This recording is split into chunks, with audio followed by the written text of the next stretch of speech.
Formula 1 turns to Azerbaijan as its substitute venue for Singapore. Singapore was unfortunately unable to agree a revised date in the F1 calendar. The main news was all about Ferrari, however. Sebastian Vettel, rumours were already surrounding that he could be fired before the end of the season after his woeful form since being leading at the top of the championship. He has since now been struggling to point, has slipped third, well behind his younger and less experienced teammate Charles Leclerc. Meanwhile, Porsche Dragon have announced that they will try and they are going to keep the company together for the rest of the season and will end split as soon as the last race the day after in Britain. Although neither driver are hopeful that they are going to get any points, especially the fact with Mercedes' renewed form and getting points, it could be an upward struggle. McLaren have already begun an inquest on how they managed not to get a double podium at Japan. It looked like they had the car, but unfortunately various incidents in that race resulted in no points at all for the British outfit. Let's take a look now at the grid for today's Azerbaijan Grand Prix. Pierre Gasly took pole for Techeetah, so much faster down the straight, of course the power of the DS. Esteban Ocon lines up second and Charles Leclerc is third. Great job by Pete Hampson, he starts fourth. Carlos Sainz is fifth. George Russell as well, flexing the engines of the Mercedes. He starts sixth. Magnussen, Ricciardo, Norris, and a good job by Felipe Massa, first time in the top 10 this year. Outside the top 10, both Red Bulls, Verstappen and Albon. Nick De Vries, a great job by him, he starts 13th, up from his usual last row of the grid. Mitch Evans is down in 14th, disappointed not to be as high as his teammate. Brendan Hartley is the first of the Porsche Dragons in 15th. Antonio Felix da Costa and Sebastian Vettel are both in the lower order, both disappointed with the results, with Lotterer, Van Dorn and Hamilton rounding out the grid for today's Azerbaijan Grand Prix.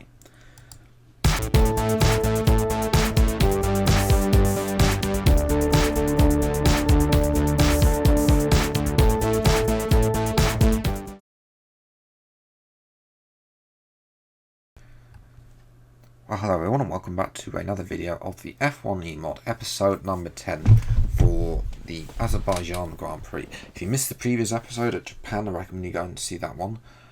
It was actually it was a good race as well. Not too many retirements, but people made mistakes and that allowed the little teams to get in. I mean, in the 80s it would have been a brand of orange juice, but nevertheless, we're here in Azerbaijan, not Singapore, because the game broke. So yes, Azerbaijan, it's an okay circuit for me. If I can get the middle sector lighten up, then I can make some good inroads. If not, then I'll be understeering into the wall and probably out of the Grand Prix. Okay, the run into turn 1 isn't too long, so the pack will be bunched up. Take care.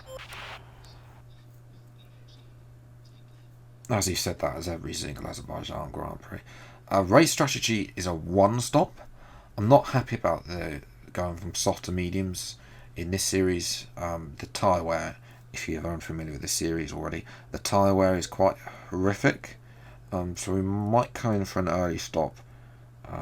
We might switch on to the hards. I'm not happy. We'll keep with the strategy for now, but we'll see how the tyre wear gets on. We've got that option to go on the hards, pit a lap early maybe, if we need to, and go on to the hards. I think probably end up what we're doing, but we'll see. It's 5 red lights out, and away we go. And it's actually it's an okay start. The McLaren cut swiping across before going back to the outside. We're going to have the inside line over Leclerc. We're going to go side by side, still with the man from Monaco. And we're going to see if we can have down the inside. No, we're not. We'll have to brake early in order to make the corner and retain. Nevertheless, P4. There's a yellow flag behind us. I think that was just for some one of the Porsche Dragons going wide.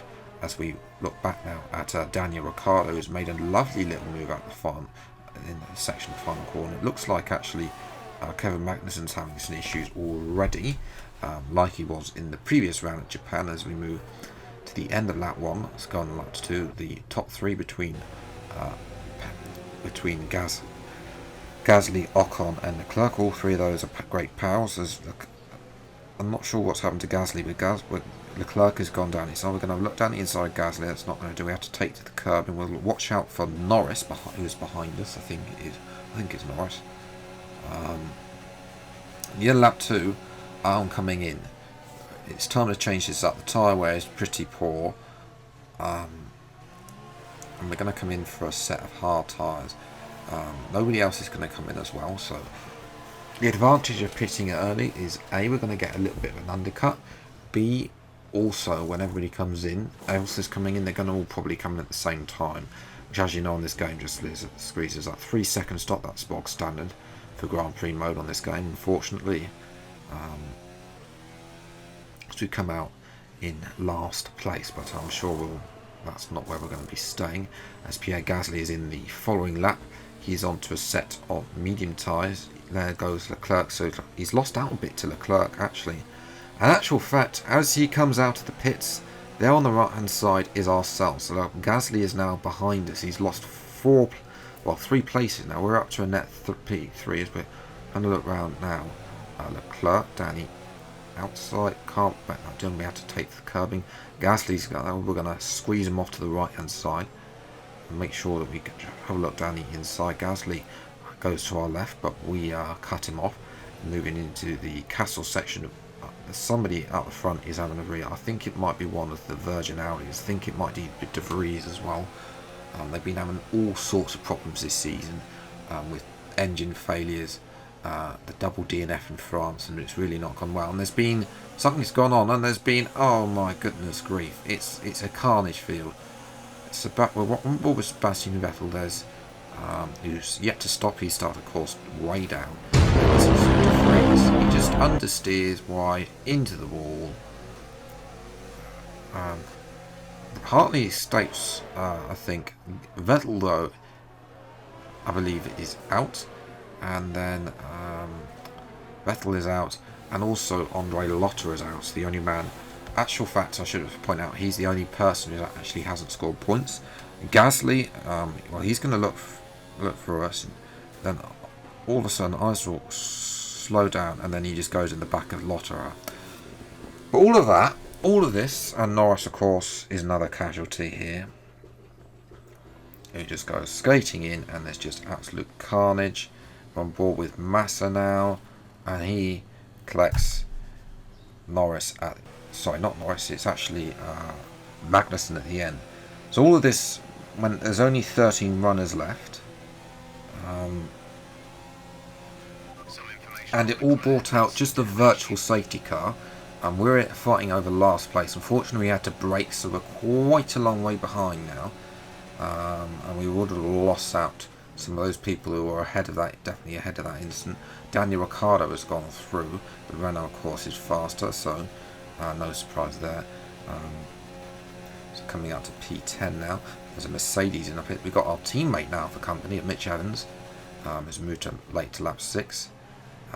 We just had purple in sector 1. We're going to defend the inside from Evans and cut him off in the second part of the corner and retain what is now P9 as one of the Mercedes.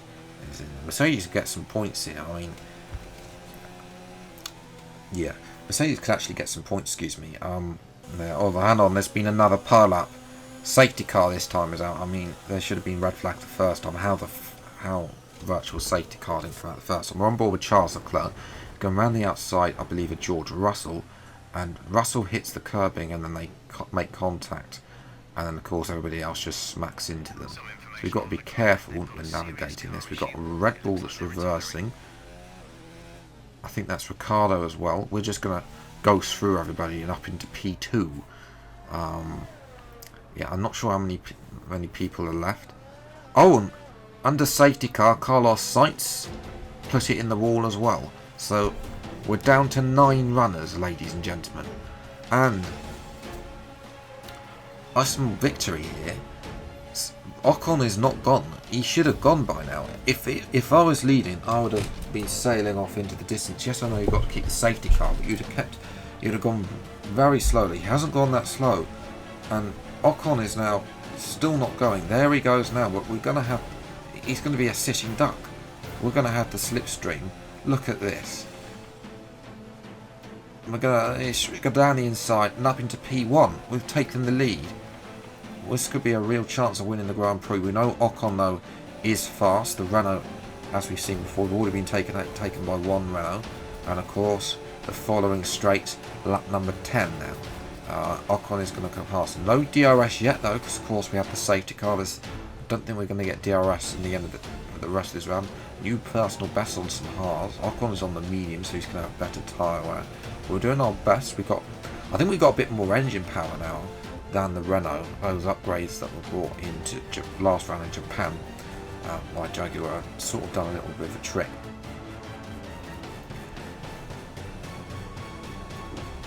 And it looks like actually in that corner we're pulling away now from Ocon, and he's actually got Ricciardo under pressure. And now we've got a bit of breathing space. Ricciardo's going to... We'll see if our teammate can join in the fun. He's in Evans. Unfortunately, had to make another stop.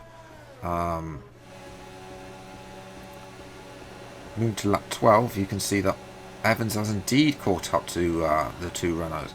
And he's going down the inside of both of them. He's got the DRS. Whether he can make this stick, he's certainly going to get one of them. Can he get both of them? Well, he did there, but of course... now Evans is the sitting down the second the DRS straights. The two Renaults now coming like pincered bananas, and Ocon takes Evans, but Ricciardo doesn't, and that is how it's going to finish. Really, we're coming across the line though. Absolutely fantastic result. P1, first race win in this series. Fantastic. So yes, and a double podium for Jaguar as well. That's the first win and second podium for Jaguar. Renault, I think there'll be something decision to decide how they didn't get P1 and P2 in this race. Mercedes, a good joint point score for him. Van Dorn, Da Costa, Albon and Hartley the only other finishers, although those lot were quite a bit of a way behind because they had to make a second pit stop. The second page is literally just full of DNFs. 2 Ferraris, two Williams, Max Verstappen, all out of this race, caused by the pile-ups. So yes, in the Drivers' Championship, the main thing is that Ocon has now moved up to Vettel. He's the only thing. The top 3 didn't score. Perez, of course, isn't in this series anymore. And then, of course, you got myself, Ricciardo and Albon on the same amount of points. And Carlos Sainz did pick up the final point because he crashed the last, basically. So yes, that's an interesting battle that's going to be brewing between myself, Ricciardo, and Albon. I'm going to say Sainz and Norris for what is going to be sort of better the rest, 5th place. We're not really going to be able to challenge for the title. Unfortunately, it's come too late. But yes, we do move up to 6th place, where Ferrari scored no points. Aston Martin, Red Bull scored 4, but Renault, of course, are big winners. They close in on Red Bull. McLaren scored a few points, and DS Cheetah have closed the gap. We are now got quite a nice sizable gap, though. 2 Porsche Dragon only scored 2 points. Mercedes moved from 10th to 8th, with Virgin and Audi now failed to score, are now last. This could be a trouble for them in Mercedes if they get some upgrades on the car. Then that could be it for Virgin Audi in terms of them trying to get anything else than last place. They have had so many technical issues though. It's really not the fact they managed to score 22 points this season is something. So yes, I'm going to leave it there for this episode of the F1-E mod. If you enjoyed it, like, subscribe to the channel if you need to see more episodes of the F1-E mod.